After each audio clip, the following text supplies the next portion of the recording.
देखो, last class में हम लोग ने जो डिफरेंस पढ़ा था फिजिसॉर्प्शन और केमिसॉर्प्शन के बीच में, एक पॉइंट और मैं आपको बताता हूँ जो थोड़ा ध्यान रखना आपको, कि भाई ये मेरे पास ना डिपेंड करता है टेम्परेचर के ऊपर और नेचर ऑफ गैस के ऊपर, कि भाई मेरे अगर सरफेस है ये मेटल की या फिर किसी भी चीज की सरफेस है सॉलिड की, तो ये जो गैस इसके पास आ रही है, इस गैस का नेचर कैसा है, दोनों चीजें इस पे डिपेंड करती हैं। दोनों टाइप ऑफ एड्सॉर्प्शन, फिजिसॉर्प्शन, जो मेरा फिजिकल एड्सॉर्प्शन है वो भी डिपेंड करेगा, और जो केमिकल एड्सॉर्प्शन है वो भी डिपेंड करता है कि भाई ये नेचर ऑफ गैस कैसी है। ठीक है ना।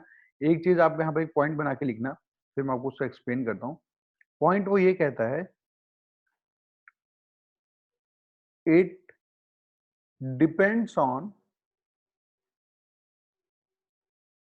Nature of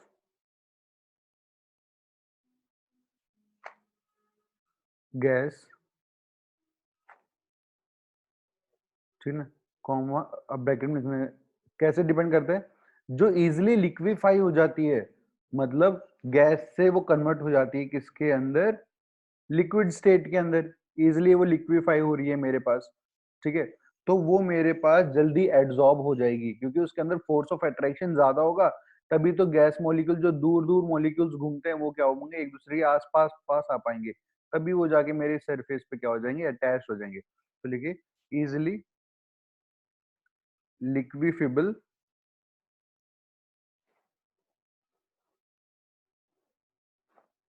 gases are readily adsorbed।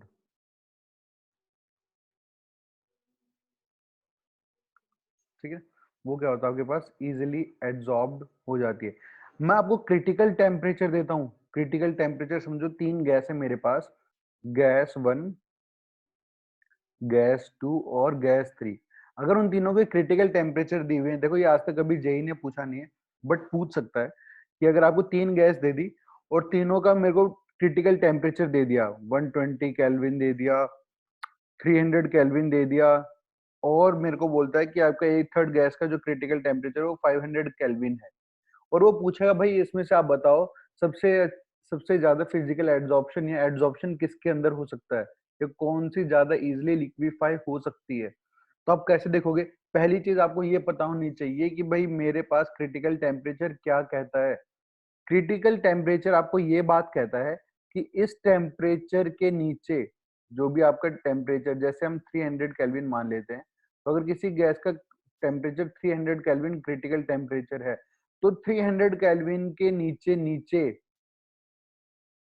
इस टेम्परेचर से नीचे मतलब 200 केल्विन, तब तक ये गैस क्या हो सकती है, लिक्विफाई हो सकती है, गैस से लिक्विड स्टेट के अंदर आ सकती है, बट 300 के ऊपर ये नहीं आ सकती। ठीक है, पहली चीज। और मुझे पता है भाई जितनी चीजें, जितनी गैस मेरी इजिली लिक्विफाई होगी, उतनी ज्यादा क्या होगी, एड्सॉर्ब होगी। तो खुद सोचो, मैंने शुरू किया जीरो टेम्परेचर से, 0 केल्विन से, फिर मैं बढ़ता गया, मैं आ गया 100 केल्विन पर, फिर मैं बढ़ते बढ़ते आ गया 120 केल्विन पे। अब जैसे मैं 120 केल्विन के आगे बढ़ूंगा, तो ये गैस तो मेरी एड्सॉर्ब नहीं होने वाली, गैस वन, क्योंकि इसका क्रिटिकल टेम्परेचर 120 केल्विन ही था। अब उसके ऊपर वाले टेम्परेचर पे ये लिक्विफाई नहीं होगी। फिर मैंने टेम्परेचर बढ़ाते गया बढ़ाते गया बढ़ाते गया, तो 300 केल्विन आया। 300 केल्विन तक तो मेरी गैस टू भी लिक्विफाई हो रही थी, बट 300 के आगे ये भी लिक्विफाई नहीं होगी।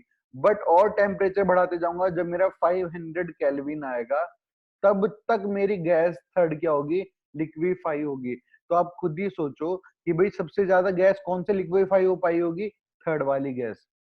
ठीक है, जिसका टेम्परेचर ज्यादा होगा, क्रिटिकल टेम्परेचर ज्यादा हुआ, वो गैस मेरी ज्यादा लिक्विफाई होगी। तो आप यहाँ से ये बना सकते हो, जो थर्ड गैस है वो ज्यादा मेरी लिक्विफाई हुई है, तो मतलब वो ज्यादा क्या हुई होगी, एड्सॉर्ब हुई होगी सरफेस के ऊपर। देखो सोचने में तो ऐसा लगता है टेम्परेचर ज्यादा है तो ज्यादा नहीं हो रही होगी, कम हो रही होगी। ठीक है, पर ये कौन सा टेम्परेचर, सिंपल टेम्परेचर की बात नहीं की गई है, ये टेम्परेचर आपकी बात की है, क्रिटिकल टेम्परेचर की बात की गई है। ठीक है, अब इस चैप्टर का एक सबसे मेन पार्ट है जो हमको पढ़ना है, वो है एड्सॉर्प्शन आइसोथर्म्स। ये दोनों चीजें बहुत जरूरी है, दो आइसोथर्म्स है जो बहुत सारी प्रॉपर्टी को एक्सप्लेन करती है, ये हमें आनी चाहिए। ठीक है, तो हम लोग अब वो पढ़ते हैं। हेडिंग लिखना आप,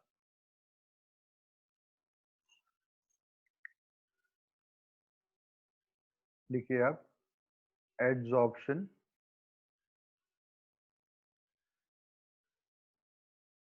आइसोथर्म।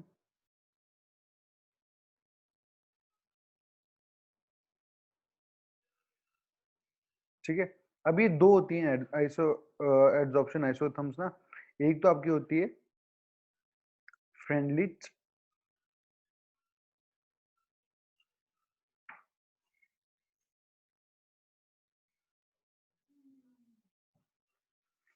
फ्रेंडलिच आइसोथर्म, और दूसरी आपके पास होती है लैंगमोर आइसोथर्म।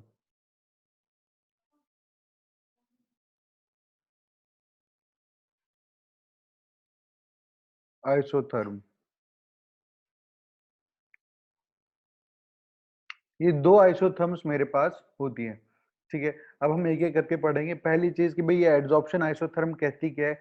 ये आपको कुछ चीजें शो करती है कि मतलब मैं अगर टेम्परेचर या प्रेशर बढ़ाऊंगा तो प्रेशर के बढ़ने के साथ साथ क्या होगा। ठीक है, कितनी गैस एब्जॉर्ब होगी। अगर मेरे पास गैस का इतना अमाउंट है और मैं इतना प्रेशर रखता हूँ तो कितनी गैस एब्जॉर्ब हो पाएगी सरफेस पे। इन सब के बीच में रिलेशन दिखाता है।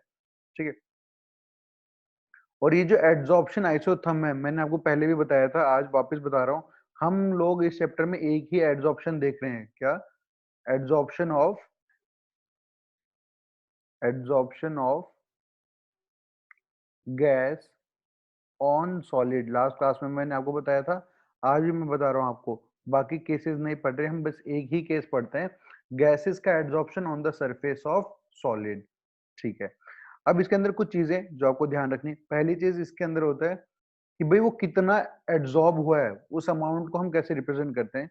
या फिर हम लिख दें अमाउंट या फिर एक्सटेंट ऑफ एड्सॉर्प्शन, तो हम उसे रिप्रेजेंट करते हैं by the ratio of X upon M. अब इसके अंदर एक्स अपॉन एम का मतलब क्या है, और जो ये अमाउंट ऑफ एड्सॉर्प्शन की आप बात कर रहे हो अगर, ठीक है, आप ये एक्स की बात करो तो आप एक्स लिख सकते हो, it is mass of gas adsorbed, कितनी मेरी गैस का मास एब्जॉर्ब्ड हुआ है। ठीक है, अब ये चीज गैस तो एड्सॉर्ब हो रही है तो इसको हम क्या बोलते हैं, एड्सॉर्बेट। मैंने आपको लास्ट क्लास में बताया था कि जो चीज मेरी अट्रैक्ट हो रही होती है उसको एड्सॉर्बेट बोलते हैं, और जो अट्रैक्ट कर रहा होता है उसे एड्सॉर्बेंट बोलते हैं। तो आप लिख सकते हो ब्रैकेट में एड्सॉर्बेट है। ठीक है, ये मेरे पास मास ऑफ सॉलिड है। क्योंकि क्वेश्चन में हो सकता है, आपको पता है, वो ऐसा ना बोले कि गैस है, वो बोलते कि एड्सॉर्बेट का इतना मास है, एड्सॉर्बेंट का इतना मास है। जी, आपको बोल सकता है mass of solid, solid surface का मास मेरे पास कितना है गिवन है, मतलब एड्सॉर्बेंट का मास आपके पास कितना गिवन। तो ऐसे वो आपसे नॉर्मली पूछ सकता है। ठीक है, तो ये अमाउंट, कितना अमाउंट मेरे पास एड्सॉर्बेंट है, इस बात का क्या मतलब है, इस बात का ये तात्पर्य है कि the amount of the amount of gas adsorbed by unit mass of solid।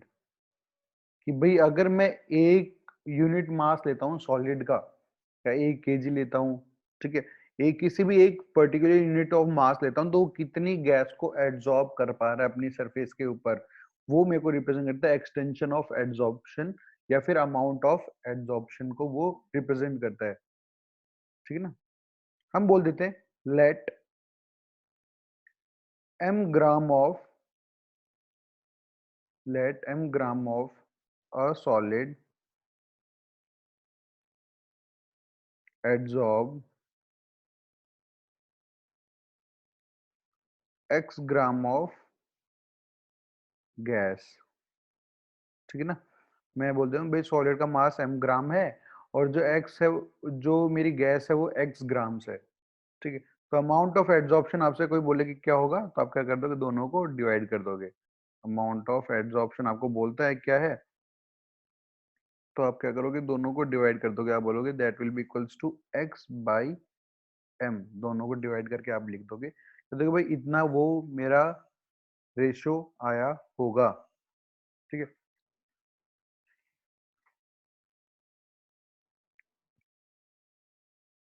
ठीक है, अब जो ये आइसोथर्म्स हैं, जो हम ये फ्रेंडली आइसोथर्म या लैंगमुयर आइसोथर्म की बात कर रहे हैं, यहाँ पर हम प्रेशर के वेरिएशन के साथ देखते हैं कि प्रेशर बढ़ेगा तो क्या होगा, ठीक है। तो दो टाइप के हैं ये, हम आगे लिखते हैं अब, दो टाइप के और इनके बारे में पढ़ते हैं फटाफट। लिखो, in these isotherms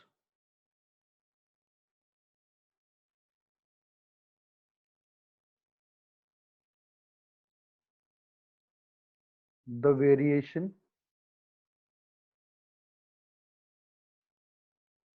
of amount of adsorption is plotted with pressure at constant temperature। मैं टेम्परेचर को कैसे कर देता हूँ, कांस्टेंट कर देता हूँ और प्रेशर के वेरिएशन के साथ देखता हूँ कि कितना एड्सॉर्प्शन हो रहा है, ठीक है। तो दोनों को शुरुआत करते हैं। पहले हम लोग पढ़ते हैं फ्रेंडली आइसोथर्म के बारे में कि ये क्या कहता है। फर्स्ट हम पढ़ रहे हैं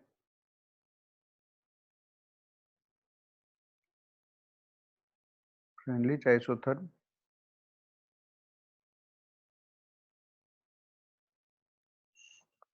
ये क्या बोलता है कि अगर आपके पास x अपॉन m है, जो कि मेरा अमाउंट ऑफ एड्सॉर्प्शन है, ये डायरेक्टली प्रोपोर्शनल होता है प्रेशर की पावर 1/n से, ठीक है। तो जब आप डायरेक्टली प्रोपोर्शनल कांस्टेंट हटाते हो तो ये वैल्यू आती है x/m इक्वल्स टू k, एक कांस्टेंट आता है p 1/n, वेयर मेरे पास p तो प्रेशर है, x है अमाउंट ऑफ गैस, m है अमाउंट ऑफ सॉलिड, k और n की जो वैल्यू है वो कांस्टेंट होती है और वो डिपेंड करती है किसके ऊपर, गैस के ऊपर। तो आप लिख सकते हैं k and n are constant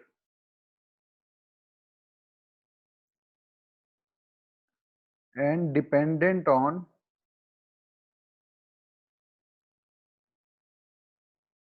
nature of gas, gas के नेचर के ऊपर डिपेंड करती है। एक चीज मैं आपको बता दूं, जो ये 1/n की वैल्यू है, ये 1 के और 0 के बीच में एग्जिस्ट करती है, ठीक है। ये वैल्यू जो है आपके पास 1/n इन दोनों के बीच में एग्जिस्ट करती है। तो अगर मैं ग्राफ बनाने जाऊं, देखो x/m और p का जो ये इसकी पावर 1/n है, एक्सपोनेंशियल ग्राफ बनेगा।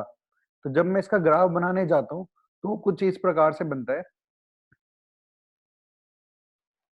ग्राफ बनाते हैं हम इसका, ये बनता है कुछ इस प्रकार से। ये एक्स एक्स वाई एक्सिस है जहां पर मैं x/m रखने वाला हूँ, ये x एक्सिस है जहां मैं प्रेशर रखने वाला हूँ, और ये इसका ग्राफ कुछ इस प्रकार से बन जाता है,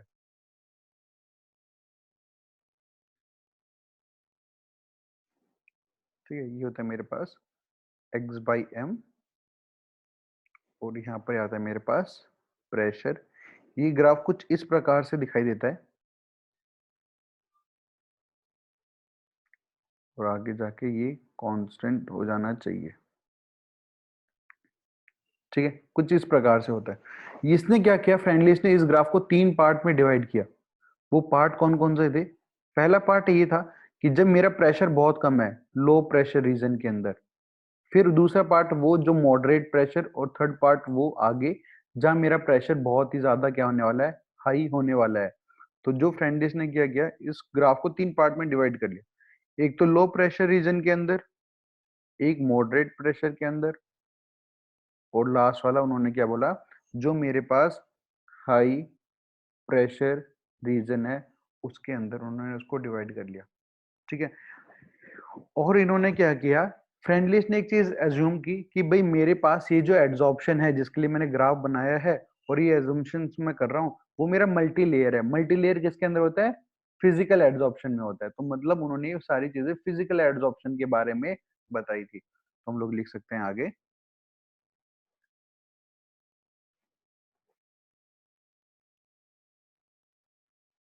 it assume adsorption to be multi layer, multi layer adsorption करके बात की। अब देखो अलग अलग रीजन की अलग अलग बातें हैं। लो प्रेशर के लिए अलग बात की गई, मॉडरेट के लिए अलग की गई और हाई प्रेशर के लिए बात अलग की गई। तो हम सबसे पहले बात करते हैं लो प्रेशर के लिए उन्होंने क्या बोला। इस ग्राफ में मैं आपको दिखाता हूँ, जो ये लो प्रेशर रीजन है, ये वाला रीजन, उसके लिए उन्होंने बोला इन लो प्रेशर रीजन जो आपकी एन की वैल्यू होगी वो 1 होगी। ठीक है, तो मुझे पता था जो मेरा रिलेशन है वो क्या है, X by M equals to K P की पावर 1 बाई एन है। तो एन की वैल्यू जब मैं 1 रख दूंगा तो एक्स बाई एम के पी के बराबर हो जाएगा। ठीक है ना, तो ये वैल्यू कितनी आ जाएगी, एक्स बाई 1 एम मेरा बराबर हो जाएगा के पी के बराबर। तो देखो पी तो मेरा एक्स कहाँ पर है, एक्स एक्सिस पे है, एक्स बाई एम का वाई पे। तो ये x by 1 directly proportional P के आगे एक स्ट्रेट लाइन बनेगी यहाँ से लेके यहाँ तक। ये जो लाइन आपने बनाई ये कैसी होगी, मेरी एकदम स्ट्रेट लाइन होगी। ठीक है, ये चीज मेरी फॉलो हो रही थी, कोई दिक्कत नहीं था कि शुरुआत में जो होता है लो प्रेशर रीजन में ये एक स्ट्रेट लाइन बनती है। ठीक है, फिर आता है मेरा मॉडरेट रीजन। तो उन्होंने बोला मॉडरेट रीजन में आपके पास जो ये आपके पास है, तो आप लिखो इन मॉडरेट रीजन। तो आपकी जो मॉडरेट प्रेशर रीजन है आपके पास, इसमें आपकी एन 1 बाई एन की वैल्यू जो है वो 1 से छोटी होगी और 0 से बड़ी होगी। इसलिए ये एक एक्सपोनेंशियल ग्राफ बनता है इस तरीके से। ठीक है ना, क्योंकि आपका ये वाला रिलेशन इसके अंदर वैलिड हो रहा होता है, ये वाली इक्वेशन। बट जब ये हाई प्रेशर रीजन में आ जाता है तो आप देखो अगर प्रेशर बहुत ज्यादा हो गया है, बहुत ज्यादा हाई प्रेशर आ गया है, तो ये जो अमाउंट ऑफ एड्सॉर्प्शन है वो कांस्टेंट हो जाता है। अब ऐसा नहीं है कि हमेशा उसके ऊपर एड्सॉर्प्शन चलता ही रहेगा या प्रेशर ज्यादा लगा रहे हो तो। ये वैल्यू सेचुरेशन प्रेशर पर आ जाता है, सेचुरेशन पॉइंट पर आ जाता है कि इस प्रेशर से ज्यादा आप कितना भी प्रेशर बढ़ा लो, अब उस प्रेशर से आगे बढ़ाने पर आपका अमाउंट ऑफ एड्सॉर्प्शन नहीं बढ़ने वाला, उतना ही एड्सॉर्प्शन होगा। ठीक है, तो हाई प्रेशर रीजन में क्या होता है, सैचुरेशन आ जाता है कि भाई इससे ज्यादा एड्सॉर्प्शन अब नहीं हो पाएगा, इतना ही एड्सॉर्प्शन होगा। ठीक है ना, इसका मतलब क्या हुआ कि प्रेशर बढ़ाने पर या प्रेशर कम करने पर हाई प्रेशर रीजन में अगर आप प्रेशर बढ़ाते जा रहे हो तो एक्स बाई एम की वैल्यू वेरी नहीं कर रही है। इसका मतलब क्या होता है कि भाई एक्स बाई एम की जो वैल्यू है वो आपके पास इंडिपेंडेंट है, पी की पावर आप 0 लिख दो कि भाई प्रेशर आप कुछ भी कर लो इस वैल्यू को फर्क तो नहीं पड़ने वाला। ठीक है ना, और अगर p की पावर 0 है तो मतलब 1 बाई एन की पावर 0 है। अगर मेरा 1 बाई एन की वैल्यू मैं बोलता हूँ 0 के बराबर है तो n क्या हो जाना चाहिए, n मेरा इंफिनिटी होना चाहिए। मतलब ये तो अनडिफाइंड बात है ना, अनडिफाइंड क्वांटिटी है मेरे पास, n की वैल्यू में क्या रखूं ताकि ये 0 हो जाए। तो ये तो हमें क्या बोल देता है कि n टेंड्स टू क्या हो रहा होगा, मेरा इंफिनिटी की तरफ जा रहा होगा। इसलिए n टेंड्स टू इंफिनिटी होगा तो 1 बाई एन की पावर 0 हो जाएगी। p मेरा इंडिपेंडेंट हो जाएगा अमाउंट ऑफ एड्सॉर्प्शन से। ठीक है, ये बात उन्होंने बताई यहाँ पर। अब इसके अंदर क्या हुआ ना, कुछ खामियां ये रह गई थी कि ये जो ग्राफ था, ठीक है, अभी मैं आपको एक ग्राफ और बना के दिखाऊंगा इसका, चलो वो देख लेते हैं, फिर देखते हैं कि भाई इसके अंदर क्या क्या गलतियां हुई। कि प्रेशर बढ़ाने पर ये इंडिपेंडेंट ऑफ प्रेशर भी आ रहा था, बट ये जो n टेंड्स टू इन्फिनिटी था ये कुछ बात जमी नहीं। तो उन्होंने क्या बोला कि उन्होंने क्या किया, एक तरीके से आप ऐसे भी समझा सकते हो जो मैंने अभी आपको बताया ना, आप इस तरीके से भी इसको डिफाइन कर सकते हो, एकदम ठीक है, ये कोई दिक्कत नहीं है इसमें। एक काम और आप क्या कर सकते हो, आपको पता है कि भाई मेरा x बाई एम जो है वो बराबर है k p की पावर 1 बाई एन के बराबर है। ठीक है, मैं दोनों साइड क्या ले लेता हूँ, लॉग ले लेता हूँ, तो ये हो जाएगा log of x by M log of k p की पावर 1 बाई एन। ये जो लॉग ए बी है, लॉग ए बी क्या होता है, log A plus log B, तो मैं लिख दूंगा लॉग एक्स बाई एम की वैल्यू जो है वो बराबर आ गई log of K plus log of P की पावर 1/n। ठीक है, अब ए की पावर m क्या होता है, आगे आ जाती है वो पावर, तो हम लिख सकते हैं इसको log of x by M की वैल्यू बराबर होगी log of k plus 1/n log of p। इस चीज के बराबर होगी किसकी वैल्यू, इस इक्वेशन की अगर मैं लॉग ले लेता हूं तो। अब मैं क्या करने वाला हूं, यहां से इसका ग्राफ बनाऊंगा। ठीक है, मैं ग्राफ यहीं पे बना के दिखाता हूं आपको छोटा सा। मैंने ये y एक्सिस लिया जहां पर मैं log x बाई एम को रखने वाला हूँ, ये मैंने लिया x एक्सिस जहां मैं log ऑफ p को रखने वाला हूँ। ठीक है, और इस इक्वेशन को मैं कंपेयर करूंगा। ठीक है ना, ये मेरे पास y equals to M x plus c से करूंगा। log k तो मेरा इंटरसेप्ट ऑन y एक्सिस है, स्लोप मेरा 1/n है, और log p मेरा होगा x एक्सिस पर। तो जब मैं इसको बनाऊंगा तो मैं यहाँ लिखूंगा log x बाई एम जो मेरा y एक्सिस पर होगा, और मैं लिखूंगा यहाँ पर log ऑफ p जो कि मेरा x एक्सिस पर होगा। ठीक है, y एक्सिस पे जहां ये कट करेगा इंटरसेप्ट, इसकी वैल्यू होगी log k, तो मैं लिख दूंगा ये पॉइंट तो मेरा क्या होगा log ऑफ k। ठीक है, और उन्होंने बोला अब ये स्ट्रेट लाइन है, तो स्ट्रेट लाइन तो मेरे पास एकदम स्ट्रेट बनेगी, किस तरह से, इस तरह से। ठीक है, ये क्या शो कर रहा है कि log p की वैल्यू बढ़ती जाएगी तो अमाउंट ऑफ एब्जॉर्प्शन भी बढ़ता जाएगा। इस इक्वेशन से ये बात आ रही है, और ये मुझे पता है ये गलत है। ऐसा नहीं होता कि प्रेशर आप बढ़ाते जाओगे तो अमाउंट ऑफ एब्जॉर्प्शन भी बढ़ता जाएगा। एक हाई प्रेशर रीजन पे ऐसा टाइम आ जाता है जब सैचुरेशन आ जाते है, उससे आगे आप चाहे कुछ भी कर लो कभी भी नहीं बढ़ता। ठीक है, ये मैं बोल देता हूँ, इसका जो स्लोप है उसकी वैल्यू होगी 1/n के बराबर। तो ये जो मेरे पास इससे थ्योरेटिकली मेरे को जो ग्राफ मिला वो ये मिलता है। ये ग्राफ टोटली रॉन्ग है, क्योंकि जब मैंने एक्सपेरिमेंटली इसको निकाल के देखा तो एक्सपेरिमेंटली जो ग्राफ आ रहा था वो ग्राफ कुछ इस प्रकार से आ रहा था। वाई एक्सिस पे आपने log x बाई एम रखा, एक्स एक्सिस पे आप रखते हो log p। तो इनिशियली तो वो ग्राफ बढ़ता है, ठीक है ना, बट जो हाई प्रेशर आता है सेचुरेशन प्रेशर, उसके आगे ये वैल्यू कैसी हो जाती है, कांस्टेंट हो जाती है।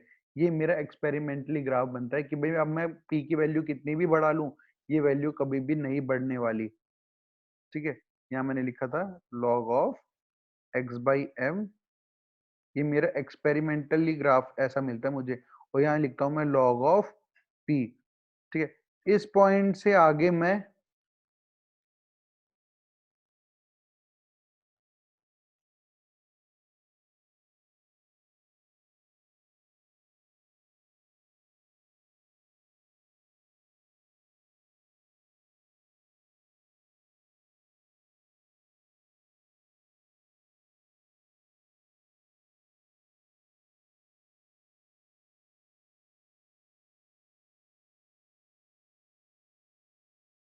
ठीक है, तो अब देखो यहां तक बात आ गई मेरे पास।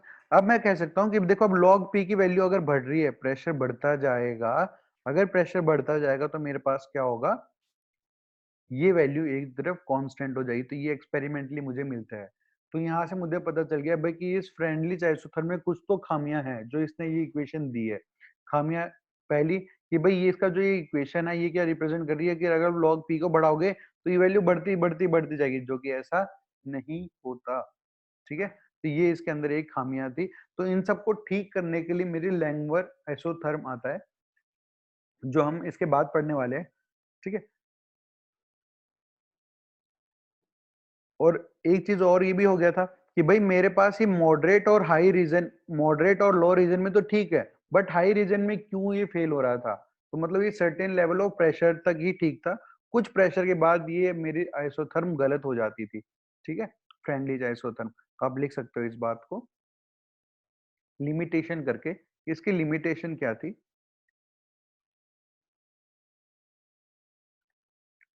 इसकी फर्स्ट लिमिटेशन क्या थी, it works in the certain level of pressure दूसरा ये मल्टी लेयर को फॉर्म कर मान के चल रहा था, मतलब फिजिकल एड्सॉर्प्शन के लिए था।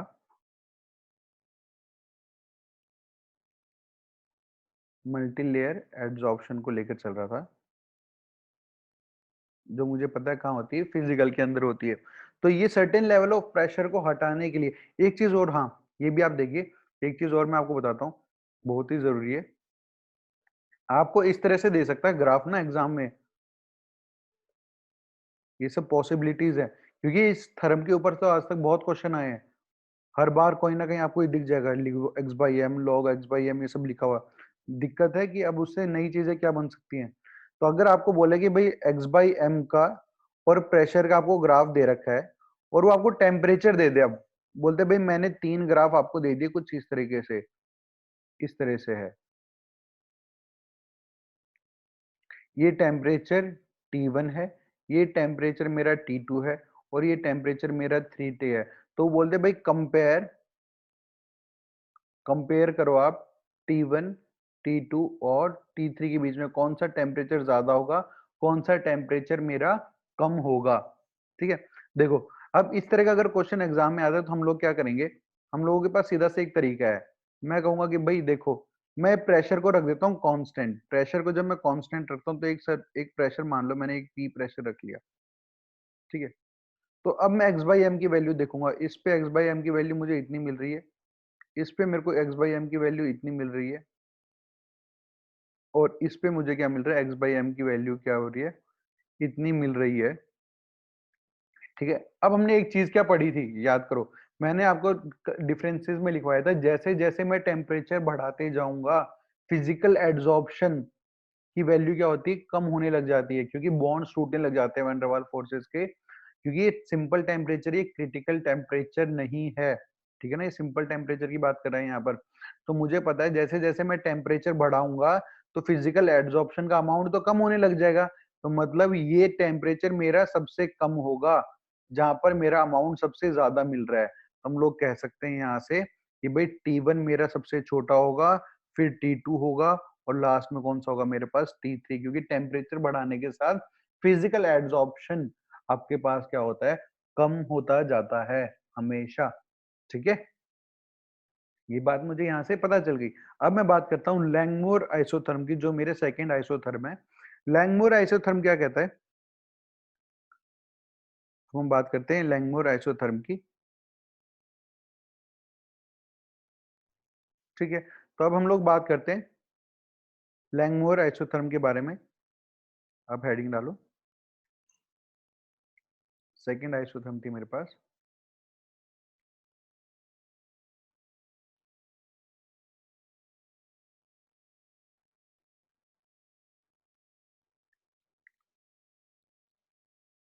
लैंगमोर आइसोथर्म मेरे पास काइनेटिक थ्योरी ऑफ गैसेस के ऊपर डिपेंड करती है। ठीक है ना, जो वही है जो हम लोग गैसियस स्टेट में पढ़ते हैं ना, केटीजी के अंदर वही है, आप लिख सकते हो। और दूसरी चीज, ये मल्टी लेयर ही नहीं, ये यूनिलेयर के लिए होती है। यूनिलेयर मतलब मेरा जो केमिकल एड्सॉर्प्शन होता है उसके लिए आप लिख सकते हो, it is based on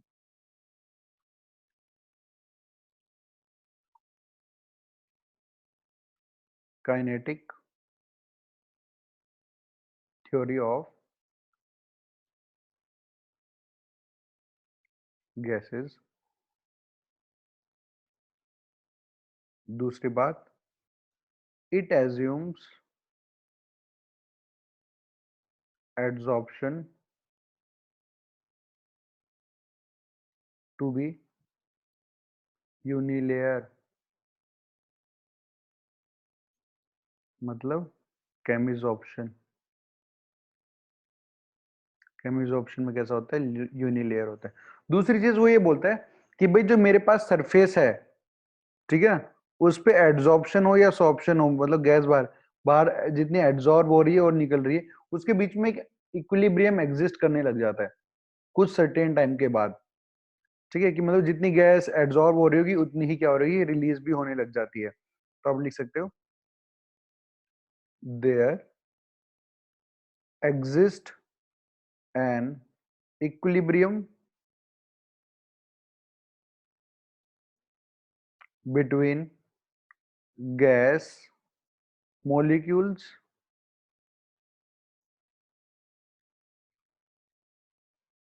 that are adsorbed and removed from the surface. कितने मॉलिक्यूल्स मेरे पास एड्सॉर्ब हो रहे हैं, सरफेस पे आ रहे हैं, और कितने सरफेस को छोड़ के बाहर जा रहे हैं। उन दोनों के बीच में क्या होता है, एक सर्टेन टाइम के बाद एक इक्विलिब्रियम एग्जिस्ट करने लग जाता है। जो यहाँ की इक्वेशन है, लैंगमोर की इक्वेशन क्या है, वो डेरिवेशन जो उसका था वो हमारे काम का नहीं है, फाइनली बस रिजल्ट हमारे काम का है, जो कि क्या कहता है कि भाई एक्स बाई एम जो है मेरे पास वो बराबर होता है A P upon 1 plus B P के बराबर, जहां पर ए और बी मेरे पास कैसे होते हैं, कांस्टेंट होते हैं। ठीक है, ए और बी मेरे कांस्टेंट होते हैं, पी मेरा प्रेशर होता है, एक्स मेरा अमाउंट ऑफ गैस होता है, और एम मेरे पास क्या होता है, amount of solid. X is amount of gas absorbed, जो मेरा फ्रेंड लिस्ट में था वही अमाउंट ऑफ गैस एब्सॉर्ब्ड, और ये मेरा अमाउंट ऑफ सॉलिड।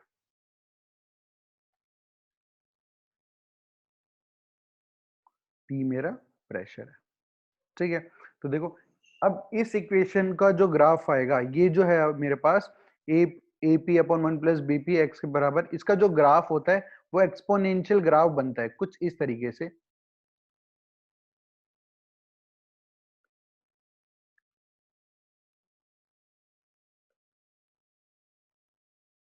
जब मैं यहाँ पर रिप्रेजेंट कर रहा होता हूँ एक्स बाई एम को, और यहाँ पर मैं रिप्रेजेंट कर रहा हूँ प्रेशर को। ठीक है, तो जो इसका ग्राफ बनता है एक्सपोनेंशियल ग्राफ ही बनता है कुछ इस प्रकार से। पहले स्ट्रेट लाइन होता है, फिर एक्सपोनेंशियल होता है, और फिर वो ऐसे एक कांस्टेंट हो जाता है। ये भी 3 पार्ट में डिवाइड किया जाता है, एक लो रीजन, लो प्रेशर रीजन के अंदर, एक मॉडरेट के अंदर, और लास्ट में वो हाई प्रेशर रीजन के अंदर। अब हम एक एक की बात करेंगे कि तीनों में क्या क्या होता है। तो हम लोग बात करें सबसे पहले लो प्रेशर रीजन में क्या होता है मेरे पास। जो अब खुद सोचो, अगर मेरे पास प्रेशर बहुत कम है, ठीक है ना, प्रेशर बहुत कम है, तो मैं लिख सकता हूँ एक्स बाई एम की जो वैल्यू है वो एपी अपॉन 1 प्लस बीपी के बराबर है। प्रेशर कम है, ये पी कम है, तो मतलब बीपी की वैल्यू कम है, तो 1 से अगर ये वैल्यू बहुत छोटी है तो मैं ये लगभग लगभग 1 के बराबर लिख सकता हूँ। 1 प्लस बीपी की वैल्यू लगभग लगभग किसके बराबर हो जाएगी, 1 के बराबर हो जाएगी। तो मैं जब 1 के बराबर लिखूंगा तो एक्स बाई एम की जो वैल्यू होगी वो बराबर आएगी किसके, ए पी के। मतलब एक्स बाई एम की वैल्यू जो वो डायरेक्टली प्रोपोर्शनल आ रही है पी के, तो ये एक स्ट्रेट लाइन का इक्वेशन बन जाएगा y equals to M X के बराबर। एक्स एक्सिस पे प्रेशर है, y एक्सिस पे मेरा x बाई एम है। ठीक है, तो y equals to M X से आप कंपेयर करोगे तो आपको एक स्ट्रेट लाइन का कर्व मिलेगा, कर्व मिलेगा। ठीक है, कोई दिक्कत नहीं है, ये चीज मेरी सही शो हो रही है। दूसरी चीज मैं चलता हूँ मॉडरेट प्रेशर के अंदर। मॉडरेट प्रेशर के अंदर जब आप जाते हो तो आप लिखोगे कि भाई जो मेरा x बाई एम है उसके लिए तो यही इक्वेशन लगेगी, आपको कैलकुलेट करना पड़ेगा AP अपॉन 1 प्लस बीपी से कैलकुलेट करना पड़ेगा। एक एक्सपोनेंशियल ग्राफ की इक्वेशन है, तो यहाँ पर मुझे कर्व के अंदर भी क्या दिखता है, एक्सपोनेंशियल कर्व मुझे दिखाई दे रहा होता है। थर्ड में बात करूंगा किसके लिए, हाई प्रेशर रीजन के लिए। थर्ड में बात करता हूँ हाई प्रेशर रीजन के लिए, तो वो मेरे को क्या कहता है, देखो अगर हाई प्रेशर होगा, हाई प्रेशर होगा तो मुझे पता है इक्वेशन तो मेरी क्या है, X by M equals to A P upon 1 plus BP. तो अगर प्रेशर बहुत ज्यादा है, मतलब 1 प्लस बीपी की जो वैल्यू है ये बहुत ज्यादा है, ठीक है ना, प्रेशर बहुत ज्यादा है तो बीपी की वैल्यू बहुत ज्यादा होगी। अगर बीपी की वैल्यू बहुत बड़ी है तो उसमें आप 1 ऐड करो, 1 लाख 1 करोड़ के अंदर आप 1 ऐड करते हो तो कोई फर्क नहीं पड़ता। ठीक है, तो ये लगभग लगभग वैल्यू किसके बराबर होती है, बीपी की वैल्यू के बराबर ही आती है। तो आप लिख सकते हो एक्स बाई एम की जो वैल्यू है वो बराबर है एपी अपॉन बीपी। पी से पी मेरा कैंसिल हो गया, तो ये वैल्यू कैसी आ गई, कांस्टेंट आ गई, ए अपॉन बी की वैल्यू के बराबर। मतलब अगर आपका हाई प्रेशर रीजन है तो एक्स बाई एम की वैल्यू कैसी होगी, कांस्टेंट रहेगी। और यही बात तो मुझे चाहिए थी कि भाई हाई प्रेशर के अंदर एक्स बाई एम की वैल्यू कैसी आनी चाहिए, कांस्टेंट आनी चाहिए। अब वो प्रेशर बढ़ाने के साथ साथ आपका अमाउंट नहीं बढ़ेगा। ठीक है ना, तो ये चीज मेरे को यहाँ पर जो मैं चाहता था वही चीज आ गई। ये चीज मेरा फ्रेंडली आइसोथर्म नहीं बता पा रहा था, वो आपको कांस्टेंट शो नहीं कर पा रहा था की वैल्यू कांस्टेंट हो जाएगी, क्योंकि एक इन्फिनिटी वर्ड वहां पर आ रहा था, इसके अंदर वो इन्फिनिटी वर्ड नहीं आ रहा। आप देख सकते हो हाई प्रेशर पे क्या हो गया, बीपी की वैल्यू बहुत बड़ी होगी, बहुत बड़ी वैल्यू में 1 ऐड करोगे तो कोई फर्क नहीं पड़ता, वो लगभग बीपी के बराबर ही होगा, पी से पी कैंसिल हो गया, तो एक्स बाई एम की जो वैल्यू वो कांस्टेंट हो गई, ए बाय बी के बराबर हो गई। ठीक है, ए बाई बी के बराबर हो गई, तो हम यहाँ से लिख सकते हैं कि भाई ठीक है, एक्स बाई एम कॉन्स्टेंट हो गया कब, जब मेरा प्रेशर बहुत ही ज्यादा था। ठीक है, तो आज की क्लास के लिए हम लोग यहीं तक पढ़ेंगे। अगली क्लास के अंदर बाकी आगे की चीजें देखते हैं कि अब क्या क्या होगा आगे इस चैप्टर के अंदर।